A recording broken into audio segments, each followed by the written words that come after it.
ठीक है। देखिए, जनरली प्रेशर जो होता है उसकी टेंडेंसी क्या होती है, जैसे टेम्परेचर की टेंडेंसी क्या होती है, हीट की टेंडेंसी क्या होती है। आप लोग 9th क्लास में हीट पढ़े हैं, पढ़े हैं ना।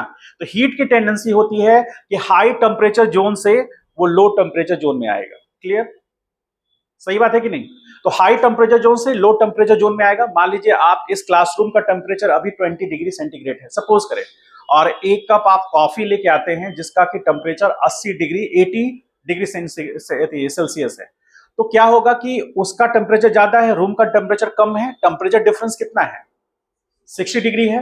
तो जनरल नेचुरल फिनोमेना क्या है कि हीट उस कॉफी से निकलकर सराउंडिंग को जाएगा। तो इसका मतलब क्या हुआ कि हीट जो है वो हाई टेम्परेचर जोन से लो टेम्परेचर जोन में जाएगा।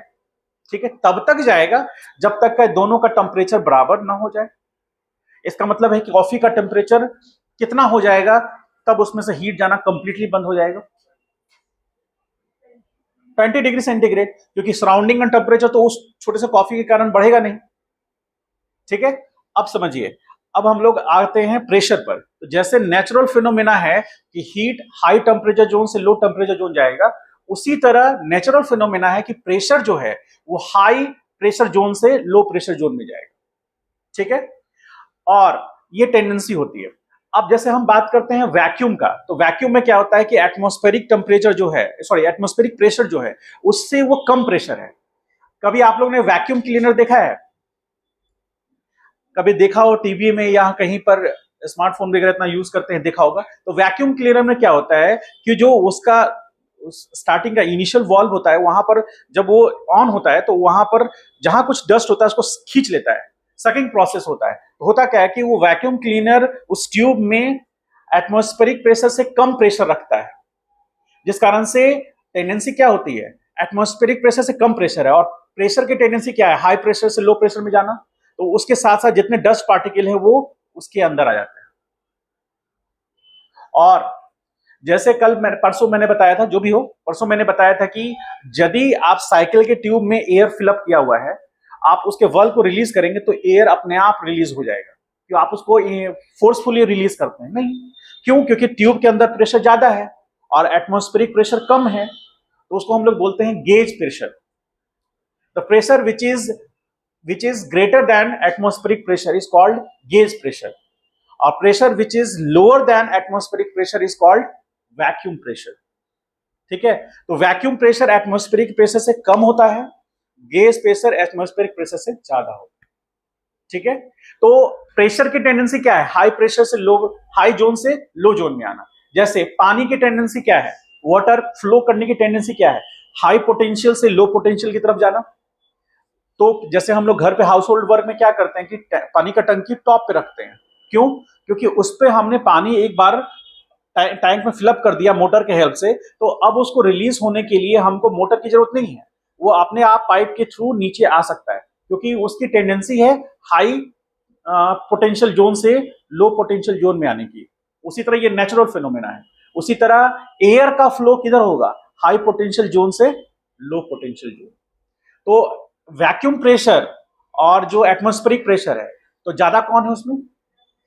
तो एटमॉस्फेरिक प्रेशर जोन से एयर किधर जाएगा, वैक्यूम प्रेशर जोन की तरफ। इसीलिए वैक्यूम क्लीनर में सारे डस्ट पार्टिकल एयर के साथ साथ अंदर आ जाते हैं, क्योंकि उसका प्रेशर एटमॉस्फेरिक प्रेशर से कम होता है। यदि वो उसका ज्यादा प्रेशर होता तो वो एयर को बाहर रिलीज करता, जो हम लोग ब्लोअर में यूज करते हैं। ब्लोअर क्या करते हैं, एयर ब्लोअर, एयर ब्लोअर देखे हैं, बहुत सारे लेडीज बाल अपने सुखाने के लिए एयर ब्लोअर यूज करते हैं।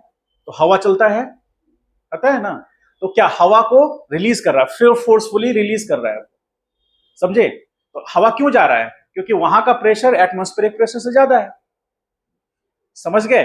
तो ये इस जोन में क्या हो रहा है कि प्रेशर मैक्सिमम है, एटमॉस्फेरिक प्रेशर से ज्यादा है। क्यों है, क्योंकि पी एटमॉस्फेरिक प्लस इतना ऐड हो गया है और ये एटमॉस्फेरिक माइनस इतना हो गया, तो ये वैक्यूम प्रेशर जनरेट हो गया।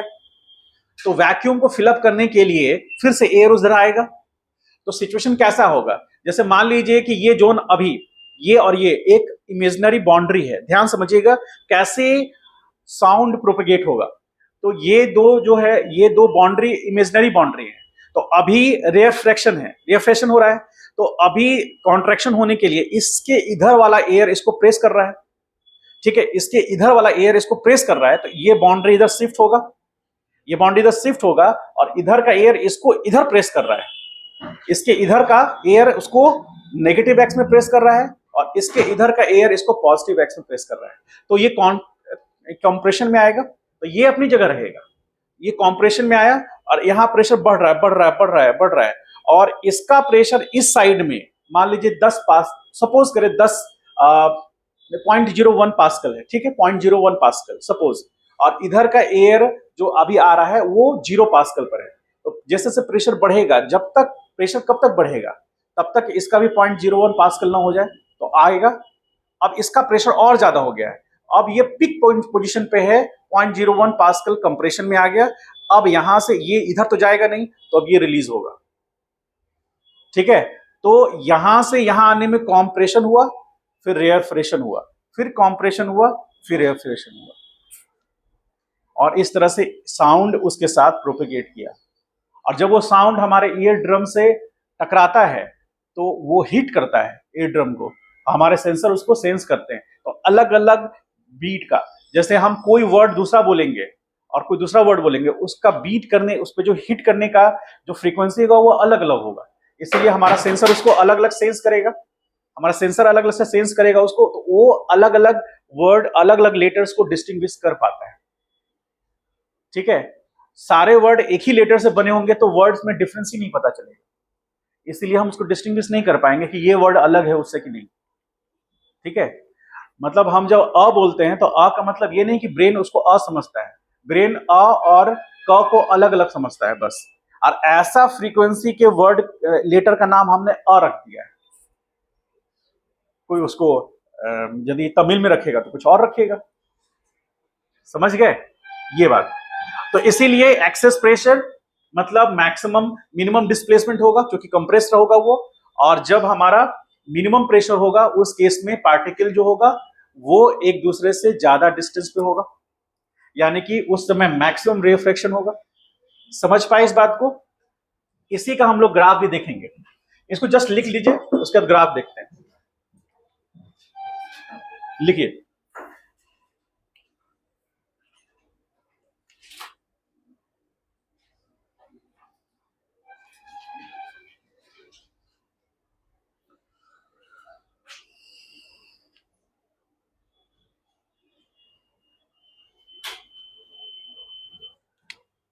यहां एक और चीज क्या मेंशन कर सकते हैं,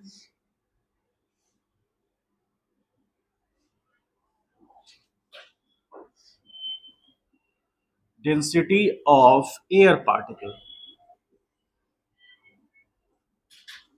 ठीक है, ये minimum density,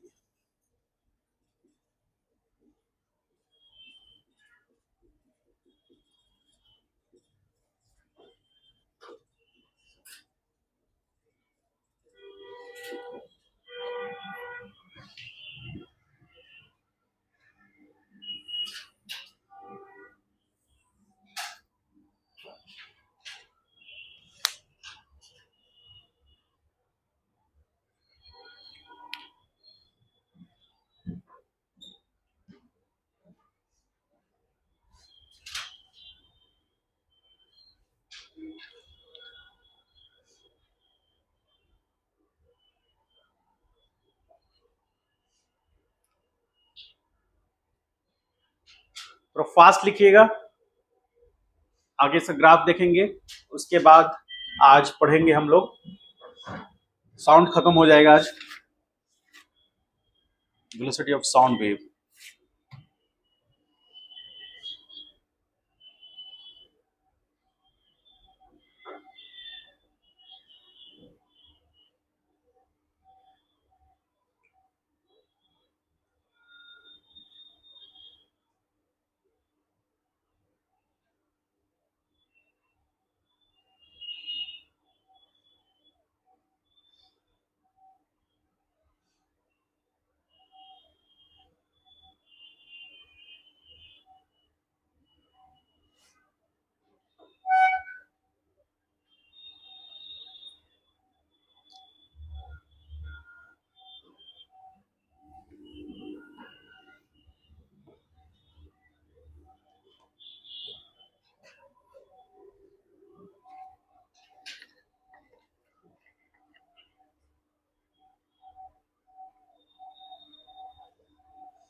graph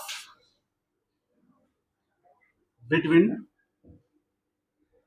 displacement versus position and pressure versus displacement, sorry position.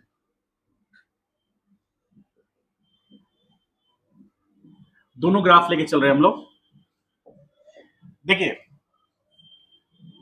अभी लिखिए मत, देखिए यहां पर सिर्फ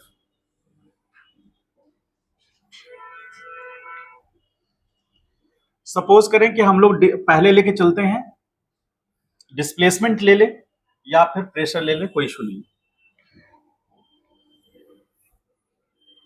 जैसे मान लीजिए सपोज करें पहले हम प्रेशर ले रहे हैं, प्रेशर, ठीक है, और इसका ग्राफ किसके साथ है, तो एक्स पोजीशन के साथ है। तो देखिए इसको हम बोलेंगे पी एटमॉस्फेरिक, इसका मतलब इसके ऊपर जो रहेगा वो पॉजिटिव होगा, क्योंकि हम लोग एटमॉस्फेरिक प्रेशर को डेटम मानते हैं। एटमॉस्फेरिक प्रेशर से ऊपर का pressure that is gauge pressure, that is positive pressure. Atmospheric pressure से नीचे का pressure that is vacuum pressure, negative pressure, ठीक है। तो आगे हम लोग जब इसमें आएंगे, फ्लूइड मैकेनिक्स में आएंगे ना, तो पूरा डिटेल में पढ़ेंगे उसको।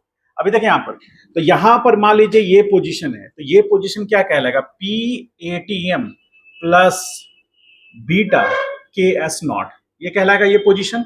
और ऐसा ही डिस्टेंस पे यहां पर एक पोजीशन आएगा जिसको पी एटीएम माइनस बीटा के एस नॉट बोलेंगे, ठीक है। अब यहां से ग्राफ मान लीजिए इस तरह से टर्न करता हुआ, इसके इससे ज्यादा तो नीचे जाएगा नहीं,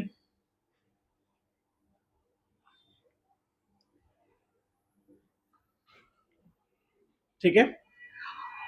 ये पोजीशन हो गया। यहां पर सिर्फ क्या होगा, यहां पी एटीएम सिर्फ होगा, क्योंकि यहां पर गेज प्रेशर जीरो हो गया और वैक्यूम प्रेशर अभी है नहीं, तो ये हो गया जीरो। अब ये जो प्रेशर है ये उसका मिनिमम प्रेशर होगा, ये उसका मैक्सिमम प्रेशर होगा। अब यहां पर हम लोग कुछ पोजीशंस बना लेते हैं, उसके अकॉर्डिंग डिस्प्लेसमेंट देखेंगे।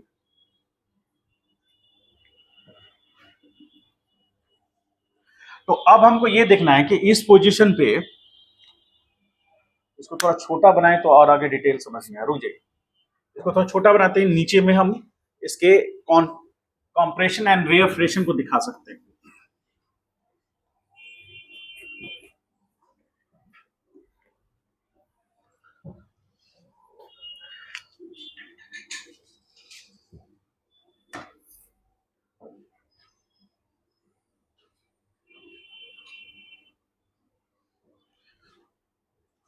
ये पोजीशन को हम लोग बोल रहे हैं पी एटीएम प्लस बीटा के एस नॉट, ठीक है। ये पोजीशन पी एटीएम हो गया और ये पोजीशन वो कह रहे हैं पी एटीएम माइनस बीटा के एस नॉट, ठीक है। उसके अकॉर्डिंग अब हम लोग आगे बढ़ेंगे, इसको लेते हुए ये पोजीशन जहां एटीएम क्या होगा, पी एटीएम ही रहेगा।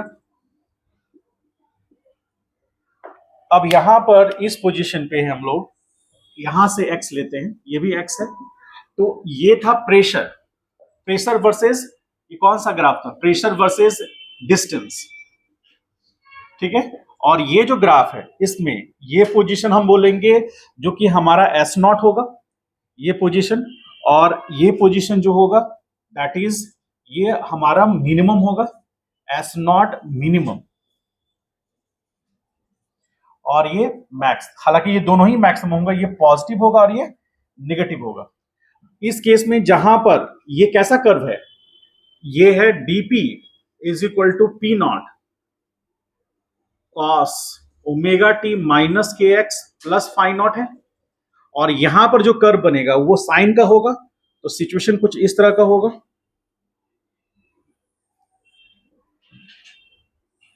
इस तरह का, क्योंकि जहां पर प्रेशर मैक्सिमम होगा वहां पर डिस्प्लेसमेंट क्या होगा, मिनिमम होगा, तो वहां मिनिमम हम क्या मान रहे हैं, जीरो, ठीक है। तो ये पोजीशन एस मिनिमम जहां पर कितना हो रहा है, ये जीरो, ऑलमोस्ट जीरो हो रहा है, ठीक है। तो अब यहां पर इस पोजीशन पे देखिए, यहां पर प्रेशर क्या हो गया, जीरो, एटमॉस्फेरिक प्रेशर आया। यहां पर एक्सेस प्रेशर जीरो है, एक्सेस प्रेशर जीरो है, तो उस समय हमको डिस्प्लेसमेंट क्या मिलेगा? मैक्सिमम मिलेगा। और वो कौन सा जोन होगा? Refraction.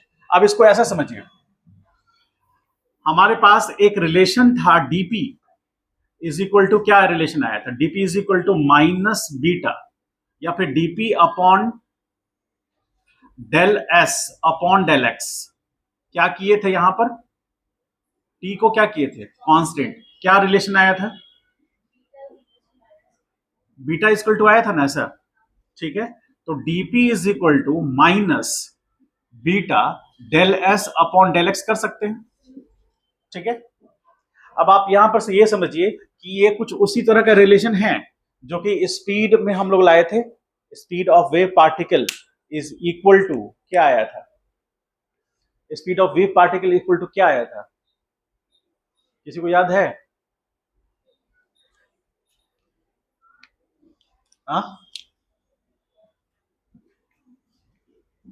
VP is equal to minus V del S upon del X, ऐसा कुछ आया था। टी इज ए कांस्टेंट आया था। वहां पर वी क्या है? स्पीड ऑफ वेव है जो कि कांस्टेंट रहेगा। वीपी वेव वेव पार्टिकल का स्पीड, और यहां पर del S upon del x क्या है? ये स्लोप है किसका? डिस्प्लेसमेंट पोजीशन ग्राफ का, जहां एक्स क्या है? अलग अलग पार्टिकल का पोजीशन है, और एस क्या है? उस पार्टिकुलर पार्टिकल का डिस्प्लेसमेंट है। तो जैसे जैसे एक्स चेंज हो रहा है, एस भी चेंज हो रहा था, ठीक है। यहां भी एस एक्स ग्राफ हमको दिख रहा है, दिख रहा है ना।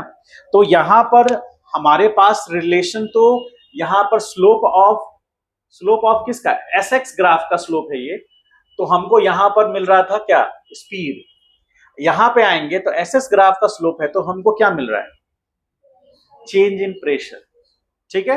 तो अब जैसे मान लीजिए इस पोजीशन पे हमको पता करना हो, ये वाला पोजीशन, तो यहां पर यदि हम टेंजेंट ड्रॉ करें, तो ये टेंजेंट जो ड्रॉ करेंगे तो यहां पर del S upon del x क्या मिलेगा? पॉजिटिव मिलेगा या नेगेटिव मिलेगा? ग्रेटर देन जीरो मिलेगा, ठीक है। ग्रेटर देन जीरो मिलेगा ना। तो ग्रेटर देन जीरो मिलेगा इस सेंस में, यदि हम इसको पॉजिटिव लेते हैं तो ये पूरा का पूरा टर्म क्या हो जाएगा? नेगेटिव। इसका मतलब है कि प्रेशर यहां नेगेटिव होना चाहिए, ठीक है। तो अब यहां पर देखिए, इस पोजीशन पे क्या हो रहा है कि यहां पर एक चीज और है, यहां पर टी कांस्टेंट लिया है ना, टी बराबर कांस्टेंट। तो यहां पर स्लोप हमारा क्या आया? पॉजिटिव। तो ओवरऑल क्या होगा? प्रेशर डिक्रीज करेगा। तो डीपी क्या है? Change in pressure. तो प्रेशर डिक्रीज करना चाहिए, तो प्रेशर डिक्रीज कर रहा है क्या? ठीक है। अब यहां पर देखेंगे इस जोन में, यहां पर इसके बाद जो इसका एक्सट्रीम पोजीशन है, एक्सट्रीम पोजीशन पे क्या होगा? इस ग्राफ को थोड़ा और बेहतर बनाएं तो एक्सट्रीम पोजीशन पे क्या होगा? इस पोजीशन पे टेंजेंट ड्रॉ करेंगे, और ये टेंजेंट क्या रिप्रेजेंट करेगा? Del S upon del x. किस पॉइंट पर? इस पॉइंट को मान लेते हैं हम ए पॉइंट, इस पॉइंट को बी मान लेते हैं, और यहां वाले पॉइंट को सी मानेंगे।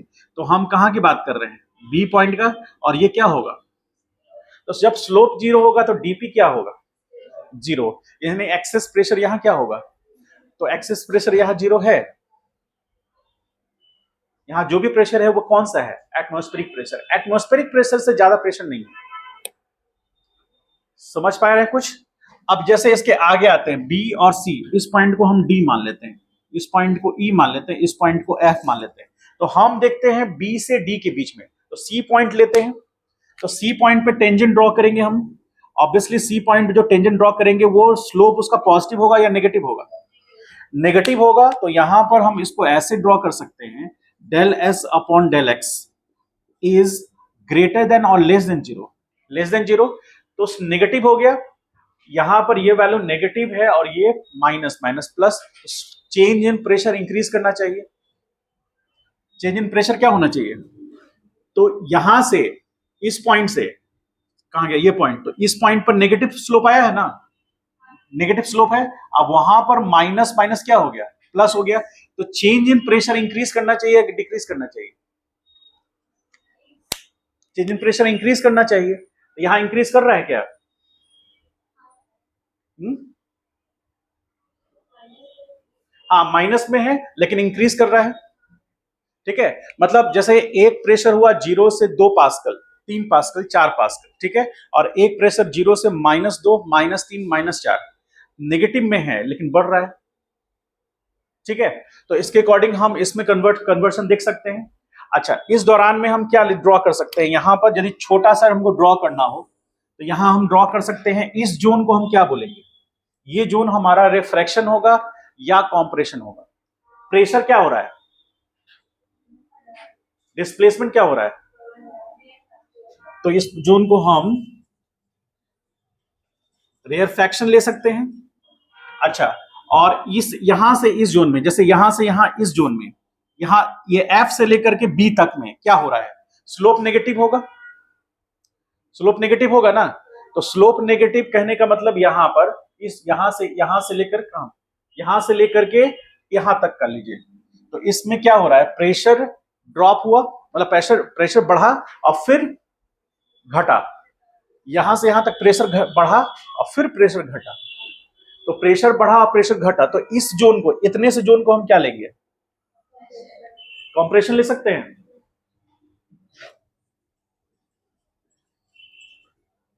कंप्रेशन, अब इससे इधर क्या हुआ, प्रेशर राइज कर रहा है, मतलब घट रहा है, प्रेशर घट रहा है तो क्या आ जाएगा,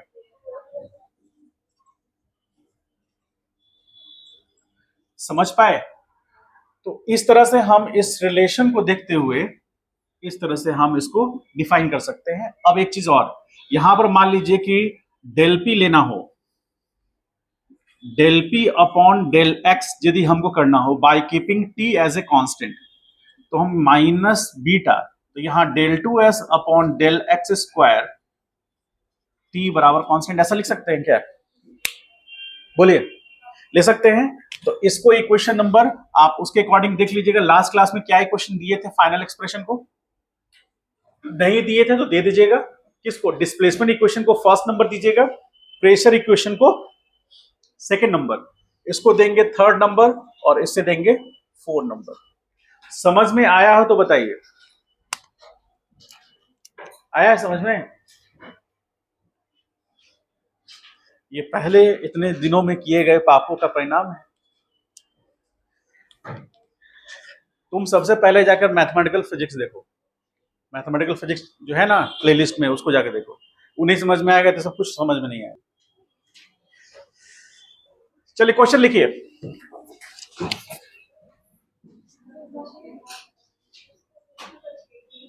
equation of sound wave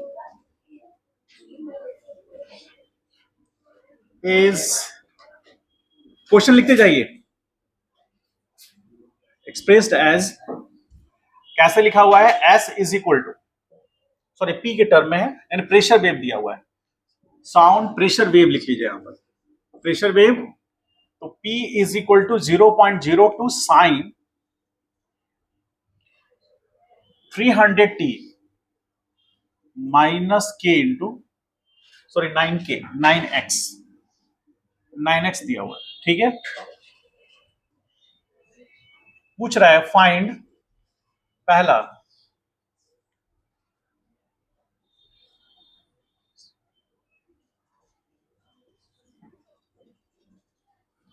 frequency of sound wave, second P max निकालना है, थर्ड P मिनिमम निकालना है। क्वेश्चन ठीक से लिख लीजिए।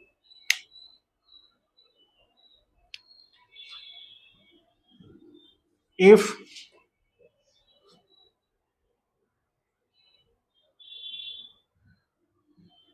P ATM बराबर 1 into 10⁵ Newton per metre square, question लिख लिए, फ्रीक्वेंसी निकाल सकते हैं, ठीक है। फ्रीक्वेंसी मतलब हमको यहां पर ये एंगुलर फ्रीक्वेंसी नहीं, नेचुरल फ्रीक्वेंसी, हाँ, यानी कि एफ यहां पर तो हमको ये दिया हुआ है ओमेगा टी माइनस, तो इससे हम क्या निकाल सकते हैं, 300 क्या है, ओमेगा है, तो उससे हम एफ निकाल सकते हैं। कैसे निकालेंगे, देखिए यहाँ पर सॉल्यूशन करते हैं। तो हमारे पास ओमेगा बराबर 2 पाई इंटू एफ है ना, तो f is equal to omega by 2 pi बराबर ओमेगा कितना है 300 डिवाइड बाई 2 इंटू, और यहां पर क्या लिखेंगे 3.14, कितना आएगा ऑलमोस्ट, ये तो 150 हो जाएगा। तो 150 डिवाइड बाई 3.14, तो इसका मतलब 150 इंटू 10⁻², 314 कितना आ रहा है वैल्यू देखिए तो। चलिए इतना ही पे छोड़ दे, हर्ट्स हो जाएगा, ठीक है। पी मैक्स, पी मैक्स बराबर क्या होगा, पी एटीएम और प्लस बीटा के एस नॉट, इसका वैल्यू दिया हुआ है, ये कितना है, पी मैक्स है, और ये सॉरी पी एक्सेस प्रेशर है, ये एक्सेस प्रेशर यानी कि किसका वैल्यू दिया हुआ है, बीटा के एस नॉट का वैल्यू दिया हुआ है। तो यहां पर है 10⁵ प्लस कितना आएगा 0.02, तो ये कितना आ गया, इसको ऐड करें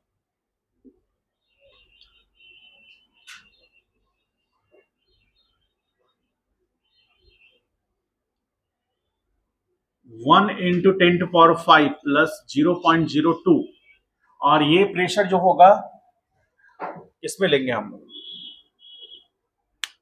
सिंपल इसको ऐसे करके छोड़ देना है, कोई और अलग बात नहीं। और यहाँ पी मिनिमम क्या होगा, पी एटीएम प्लस माइनस में बीटा के एस नॉट, तो यहां पर 1 इंटू 10⁵ माइनस 0.02 होगा, ये मिनिमम वैल्यू आया और ये मैक्सिमम वैल्यू आया। समझ पाए, फिर कैलकुलेशन को सॉल्व कर सकते हैं, बस समझने के लिए इतना आपके लिए काफी है, ठीक है। ये एक्सेस एयर प्रेशर दिया हुआ है, इसको राइट डाउन कीजिए, उसका प्रेशर के बारे में कुछ बता देते हैं आपको।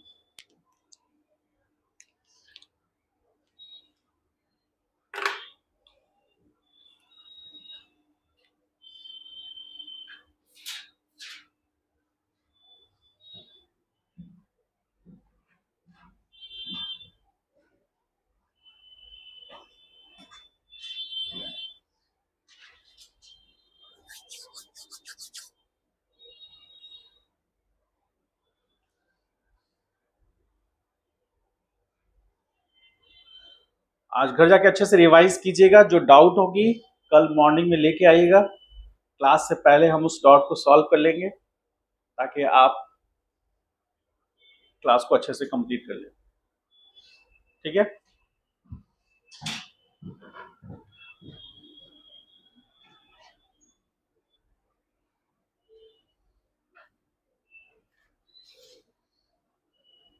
लिख लिए सब लोग,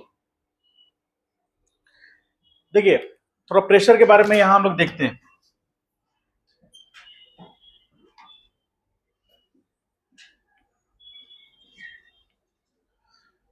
प्रेशर मतलब हम बात कर रहे हैं पी का, ये कैसा क्वांटिटी है, स्केलर है या वेक्टर है या क्या है, स्केलर है, फिलहाल आप इसको मान के चलिए स्केलर है।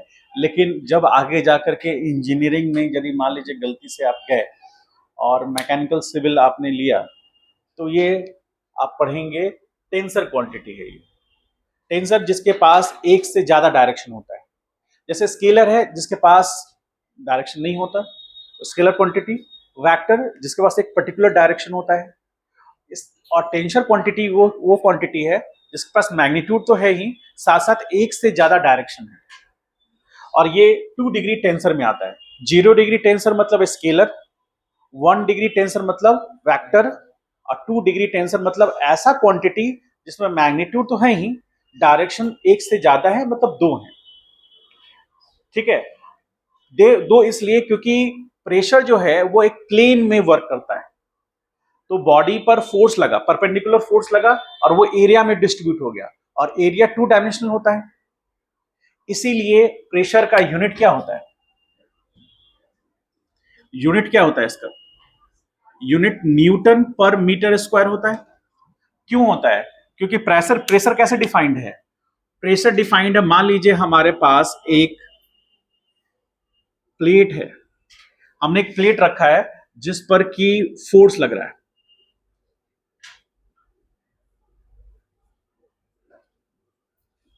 ये जो फोर्स है F, जो फोर्स है इस प्लेट एरिया है, इसका एरिया A है, तो एरिया पर परपेंडिकुलर लग रहा है। इसका मतलब इसका जो एंगल है वो 90 डिग्री है, यानी कि F परपेंडिकुलर है। तो हम कहेंगे pressure P is equal to F perpendicular acting on area. तो कहेंगे perpendicular force applied on a area पर, तो उसको हम लोग कैसे ले लेंगे? Perpendicular force applied on a area. तो perpendicular force per unit area को हम लोग क्या बोलेंगे? प्रेशर बोलेंगे। तो यहां पर इसका यूनिट क्या होगा? न्यूटन, और इसका यूनिट मीटर स्क्वायर होगा, इसलिए प्रेशर का यूनिट क्या होता है? Newton per metre square. अब इसमें इसका यूनिट हो गया यूनिट ऑफ पी। अब इसमें हमको एक चीज देखना है कि ठीक है, न्यूटन पर मीटर स्क्वायर हो गया, हमने एक बहुत बड़े आदरणीय फिजिसिस्ट का नाम सुना होगा हमने, पास्कल। ठीक है, पास्कल जिन्होंने प्रेशर के बारे में बताया। तो 1 पास्कल, और इसी को हम लोग 1 PA कहते हैं, is equal to 1 newton per metre square होता है। यानी 1 newton force 1 metre square area में जो लगेगा उसको हम लोग बोलेंगे 1 पास्कल। ठीक है, उसके बाद आता है इसी से 1 बार, ये भी यूनिट है प्रेशर का। ठीक है, तो 1 bar is equal to 10 to power 5 newton per metre square और 10 टू पावर 5 पास्कल। ठीक है, 1 बार थोड़ा बड़ा यूनिट हो गया प्रेशर का, यानी कि 10 टू पावर 5 न्यूटन फोर्स लगेगा 1 मीटर स्क्वायर एरिया में, तो हम उसको काउंट करेंगे किस में? बार में। अब आप ये सोचिए कि P एटमॉस्फेरिक, इसको हम लोग बोलेंगे एटमॉस्फेरिक प्रेशर, मतलब that is the pressure exerted by the atmosphere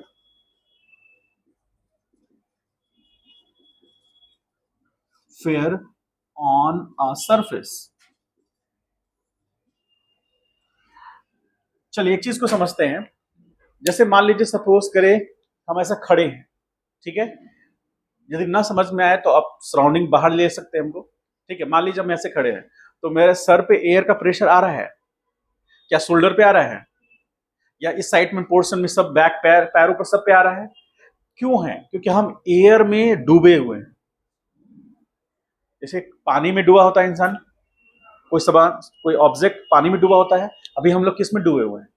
air में। ये समझने के लिए भाषा है, कहने का मतलब चारों तरफ से हम एयर से सराउंडेड, मतलब सराउंडिंग है हमारा एयर, तो एयर का प्रेशर हमारे सारे बॉडी पर लग रहा है। यदि मान लीजिए कि हम वैक्यूम में खड़े हो जाए तो हमारे पूरे बॉडी पर तो एयर का प्रेशर ही नहीं लगेगा। ठीक है, इसीलिए अभी आप जो देखें कि जितने एस्ट्रोनॉट्स आए हैं, उतरे हैं, आप लोगों ने देखा है, उसमें यदि सुनीता विलियम्स जो हैं, क्या नाम है उनका, ठीक है, वो आप देखिएगा कि वो जो स्पेस स्टेशन है, जो स्पेस में है, तो बाल ऐसे खड़ा है। क्यों है खड़ा? क्योंकि वहां पर ग्रेविटेशनल फोर्स नहीं लग रहा है, एयर का प्रेशर नहीं लग रहा। हमारा बाल ऐसे है तो एयर का प्रेशर का तो नीचे आया, समझ पाए? एयर का प्रेशर लगा, ऊपर से प्रेस हुआ, तभी तो हमारा बाल नीचे आया। अब वहां है ही नहीं, नहीं है कि नहीं? सच बात है कि नहीं? आपका मान लीजिए आप वहां आई कार्ड पहने तो आई कार्ड आपका ऐसे रहेगा, ऐसे ऐसे हो जाएगा। हाँ, वो जल्द ही मौका मिलेगा, कुछ पैसे लेके आपको भेजा जाएगा वहां। ठीक है,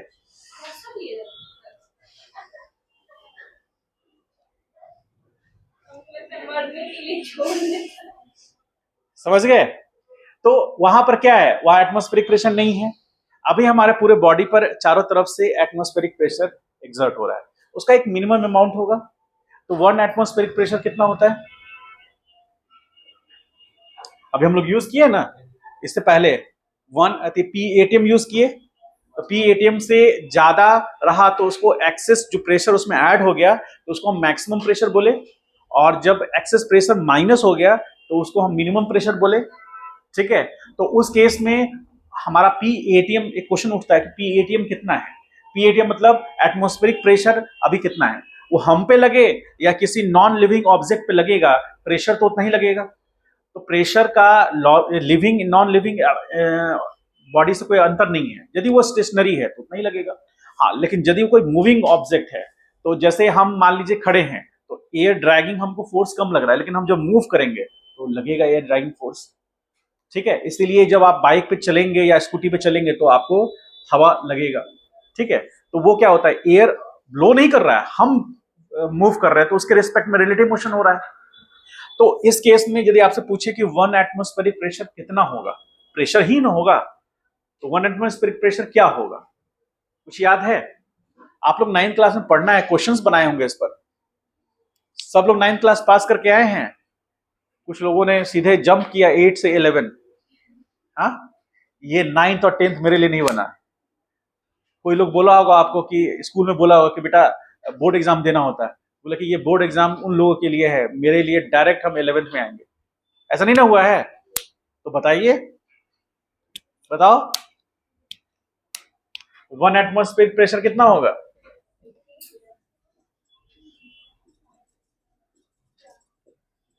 1.01325 बार।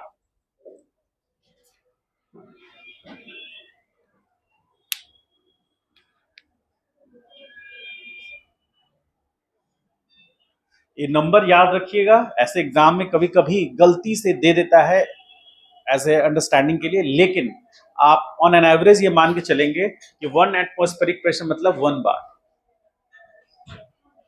समझ गए? यानी कि बराबर 10⁵ न्यूटन पर मीटर, यानी कि 10⁵ न्यूटन मतलब 100,000। कितना हो गया? 10⁵ न्यूटन मतलब कितना हुआ? 100,000 हुआ ना। 100,000 न्यूटन फोर्स पर मीटर स्क्वायर एरिया में लग रहा है। समझ गए? तो मान लीजिए आपका सर जो है वो 10 सेंटीमीटर एरिया का है, 10 सेंटीमीटर स्क्वायर है, तो आप 10 सेंटीमीटर स्क्वायर उसमें मल्टीप्लाई कर दीजिए। कभी महसूस किए इतना प्रेशर? हम जो प्रेशर दे रहे हैं उस प्रेशर के रिस्पेक्ट में तो कुछ है ही नहीं। हाँ, जिस प्रेशर को आप झेल रहे हैं बचपन से, जन्म से, उसके रिस्पेक्ट में तो हम जो प्रेशर दे रहे हैं कुछ है ही नहीं। क्या हर्ष? उसके रिस्पेक्ट में भी उसके रिस्पेक्ट में भी हर्ष उससे भी लंबा हो गया है। समझ गए? बात की गहराई को समझें। जस्ट इसको लिखिए, राइट डाउन कीजिए।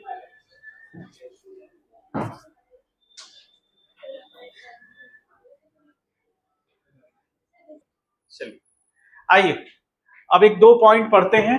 अभी हमारे पास कितना समय है? 20 मिनट है।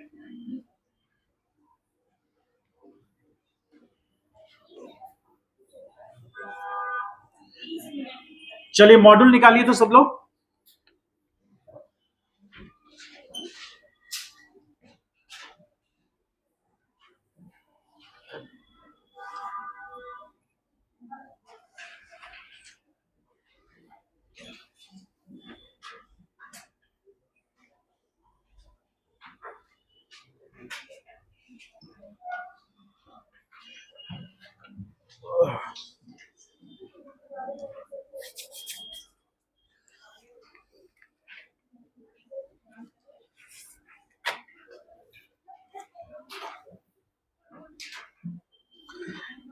सबसे पहले होमवर्क लिखिए आप लोग।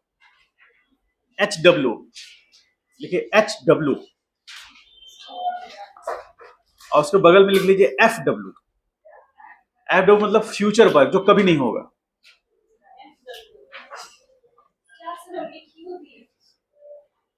हाँ नहीं, तुम पे सूट करता है। आइए देखिए क्वेश्चन नंबर फर्स्ट से लेकर के आप लोग कंफर्टेबली आराम से 22 तक बना सकते हैं, ठीक है। उतना का कॉन्सेप्ट मैंने दे रखा है और आप बनाइए, इसमें जो डाउट होगी हम लोग कल डिस्कशन में रखेंगे, ठीक है। 1 से लेकर के 22 तक आपका आराम से बनेगा, उसमें जो डाउट होगी हम लोग डिस्कशन में रखेंगे, ठीक है। तो होमवर्क दे रहे हैं आपको, अरे सुनो इधर सब लोग सुन लो, होमवर्क दे रहे हैं 1 से लेकर 22 तक जो आपको बनाना है आज। कल हम लोग उसमें से जो भी डाउट होगा डिस्कशन करेंगे 1 से लेकर 22 तक में। अच्छा, स्टार्टिंग में जो 1-2 क्वेश्चंस हैं, ये सब क्वेश्चंस आपको एनसीईआरटी बुक में से बीच से निकाले हुए हैं, तो आप उसके इंट्रोडक्शन पार्ट में जाएंगे एनसीईआरटी किताब में, तो आपको उसका सॉल्यूशन मिल जाएगा। ये क्वेश्चन इसलिए इंटेंशनली डाला हुआ है क्योंकि इसी बहाने आप एनसीईआरटी को थोड़ा एक बार रीडिंग में रखें, ठीक है। वो हो गया। उसके बाद transverse wave and longitudinal wave, ये सब बेसिक्स हैं जो हम पढ़ा चुके हैं क्लास में, आप आराम से बना सकते हैं। उसके बाद displacement relation in a progressive wave, progressive wave मतलब जो वेव हमेशा आगे बढ़ता रहता है, ठीक है। आगे आ जाइए, अब आते हैं स्पीड ऑफ ट्रैवलिंग वेव, ठीक है। इसमें हम लोग जो 23 नंबर क्वेश्चन है उसको देखिए ध्यान से, क्या नंबरिंग ठीक है जो हम बोल रहे हैं उसके अकॉर्डिंग मैच कर रहा है आपका भी। तो 23 नंबर क्वेश्चन में क्या कर रहा है, the speed of transverse wave on a stretch string is, क्या होना चाहिए इसमें,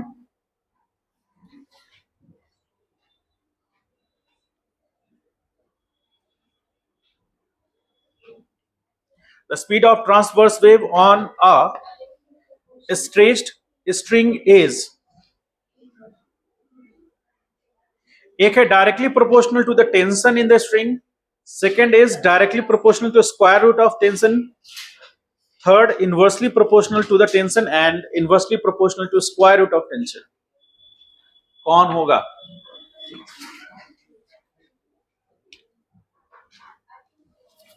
स्पीड ऑफ ट्रांसवर्स वेव यानी कि v इज इक्वल टू क्या था, root under p by mu था, तो डायरेक्टली प्रोपोर्शनल तो होगा लेकिन उससे मोस्ट एप्रोप्रिएट है स्क्वायर रूट होगा, यानी बी ऑप्शन को हम टिक लेके चलेंगे 23 नंबर क्वेश्चन में। देख रहे हैं क्वेश्चन इजी है। अगला क्वेश्चन क्या कह रहा है कि the sound is produced by plucking string in musical instrument, मतलब जैसे म्यूजिकल इंस्ट्रूमेंट मान लीजिए कि हम गिटार यूज करते हैं, तो गिटार में क्या है, दोनों स्ट्रिंग के दोनों जो पॉइंट्स हैं, दोनों हिस्सा जो एंड पॉइंट है वो कसा हुआ रहता है, मतलब फिक्स किया रहता है।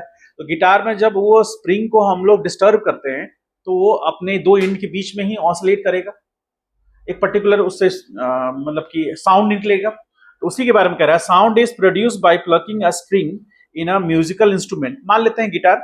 देन इसमें क्या होगा, फ्रीक्वेंसी क्या कर रहा है, velocity of wave in the string is equal to velocity of sound in the string, velocities same होंगे क्या, the velocity of wave in the string is equal to velocity of sound of in the string, मतलब string का जो wave का velocity होगा वो sound के बराबर होगा क्या, नहीं होगा, क्योंकि उसका स्पीड ज्यादा हो सकता है। हम कंपेयर क्या कर रहे हैं, ट्रांसवर्स वेव का स्पीड को हम कंपेयर कर रहे हैं लॉन्गिट्यूडनल वेव की स्पीड से, उसका अलग अलग हो सकता है, ठीक है। तो क्या हो सकता है, the frequency of wave in the string is equal to frequency of the sound produce, हाँ ये फ्रीक्वेंसी सेम हो सकता है, ठीक है, फ्रीक्वेंसी सेम हो सकता है, इसीलिए सेकेंड ऑप्शन को हम टिक करेंगे। अगले क्वेश्चन में आइए, which are the following properties of a wave independent of others, मतलब कौन सा ऐसा प्रॉपर्टीज है जो वेव का अलग अलग हो सकता है, वेलोसिटी हो सकता है, फ्रीक्वेंसी हो सकता है, एम्पलीट्यूड हो सकता है और वेवलेंथ हो सकता है। मान लीजिए हम ट्रांसवर्स वेव ले रहे हैं, तो ट्रांसवर्स वेव में वेवलेंथ सेम हो सकता है ना, दो ट्रांसवर्स वेव का एम्पलीट्यूड भी सेम हो सकता है, वेलोसिटी भी सेम हो सकता है, क्या फ्रीक्वेंसी सेम हो सकता है, बोलिए। मान लीजिए एक वेव, अब थोड़ी देर के लिए मान लीजिए एक वेव ट्रांसवर्स वेव है और एक वेव हमारा साउंड वेव है यानी लॉन्गिट्यूडनल वेव है, तो क्या उसमें लॉन्गिट्यूडनल वेव का स्पीड सेम हो सकता है ट्रांसवर्स वेव से,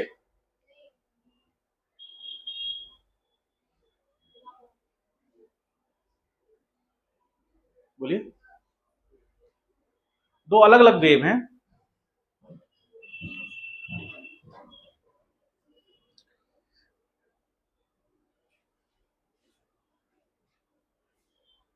अच्छा, मान लीजिए कि हम दोनों एक ही तरह का वेव लेते हैं। मान लीजिए दोनों ट्रांसवर्स वेव लेते हैं, दोनों दोनों ट्रांसवर्स वेव। तो उस केस में उनका वेलोसिटी बराबर हो सकता है, हो सकता है। एम्पलीट्यूड भी बराबर हो सकता है, वेवलेंथ भी बड़ा सकता है, फ्रीक्वेंसी बराबर हो सकता है कि नहीं। फ्रीक्वेंसी किस बात पर डिपेंड करेगा? उसका एंगुलर फ्रीक्वेंसी उस पर। फ्रीक्वेंसी बराबर होने के लिए टाइम पीरियड बराबर होना चाहिए, होना चाहिए ना। तो टाइम पीरियड बराबर हो भी सकता है, नहीं भी हो सकता है क्या। लेकिन दो अलग अलग वेव हैं, तो टाइम पीरियड यदि सेम रहेगा तो वो तो सेम वेव हो जाएंगे ना। नहीं समझे? तो इसके लिए मोस्ट एप्रोप्रिएट आंसर कौन सा होना चाहिए? फ्रीक्वेंसी।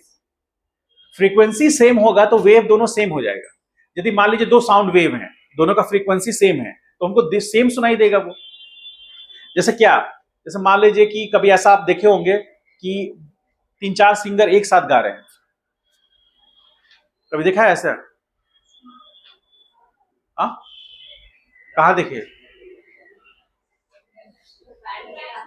हाँ? तो उसमें तो बैंड तो म्यूजिकल इंस्ट्रूमेंट वाला हो गया ना, हम सिंगिंग की बात कर रहे हैं।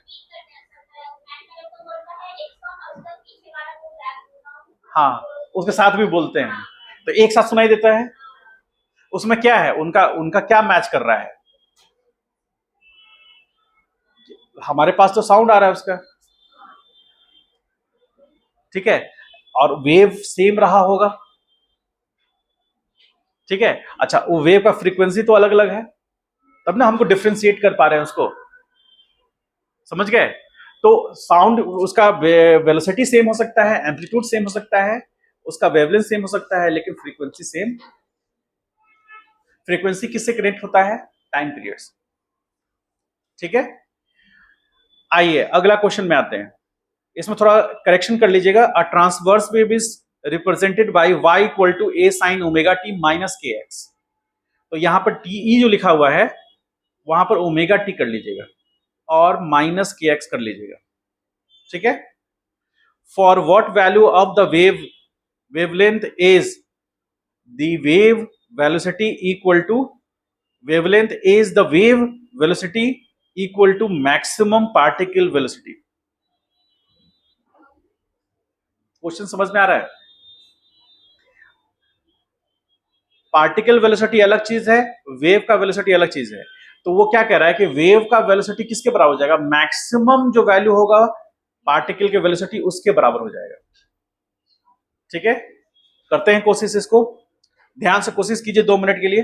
पहले तो इक्वेशन लिख लीजिए।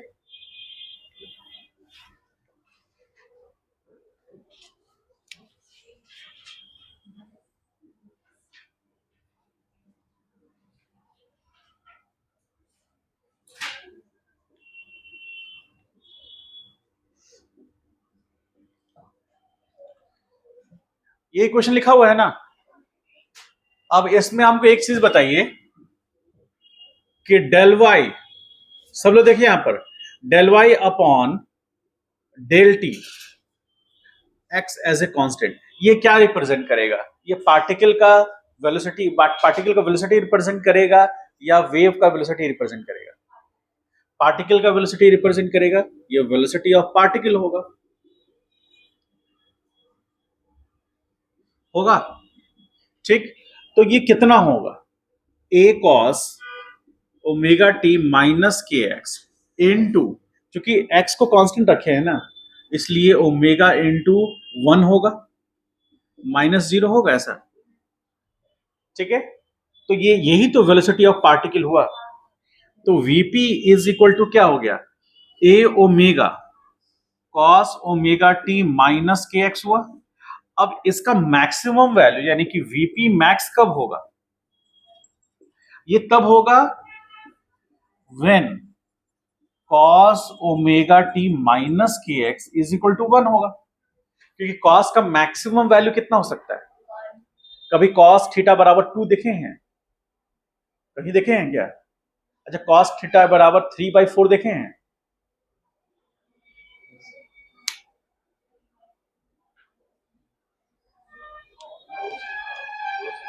हाँ, हो सकता है।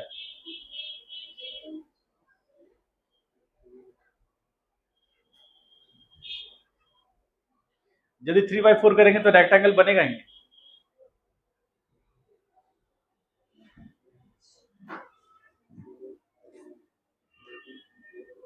अच्छा, थीटा कुछ भी हो, cos theta, sine theta, tan theta ये हो, इसके लिए राइट एंगल ट्रायंगल चाहिए।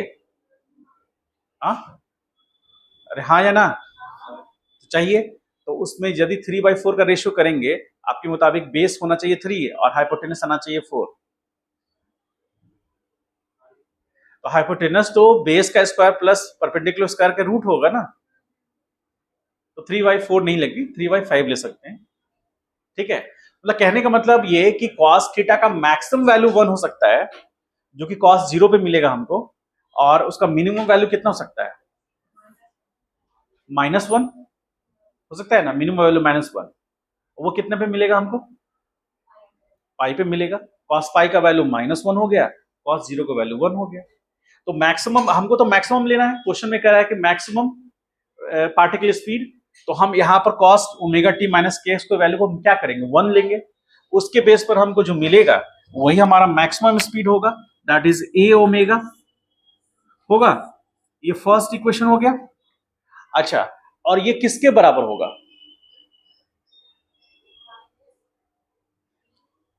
ये जो वीपी मैक्स है, ये पार्टिकल, ये तो वेव का वेलोसिटी होगा। वेव का velocity maximum value of particle velocity के बराबर होगा। ठीक है, तो यहां पर हम v लिख दिए, v बराबर ए ओमेगा लिख सकते हैं। अच्छा, v का क्या फॉर्मूला है,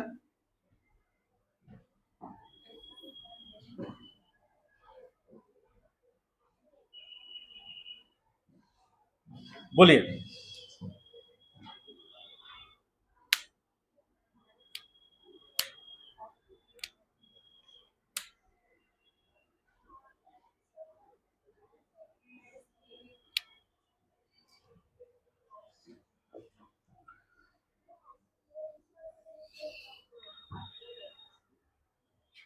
वेवलेंथ लेना है, तो k बराबर क्या है,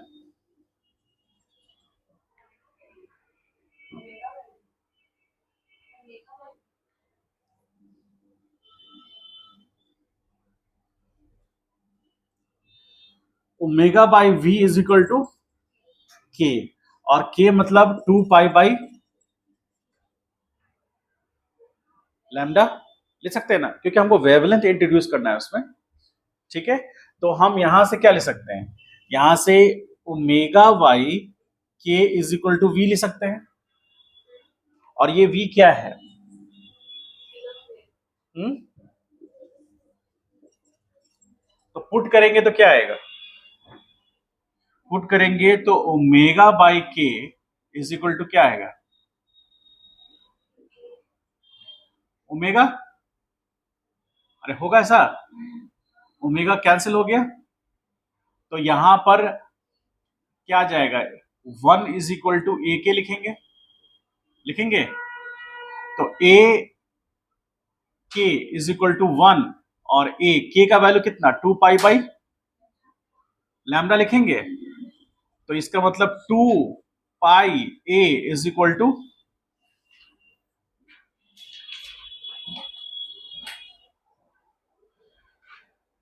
बोलिए कुछ समझ में आया, आंसर है, कौन सा ऑप्शन है, सी है। समझ में कुछ आया, क्या हुआ,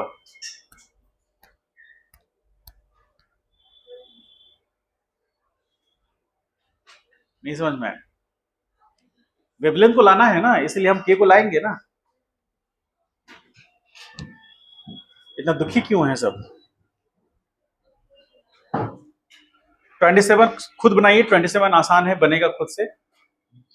2 मिनट समय देते हैं, खुद से बनाइए।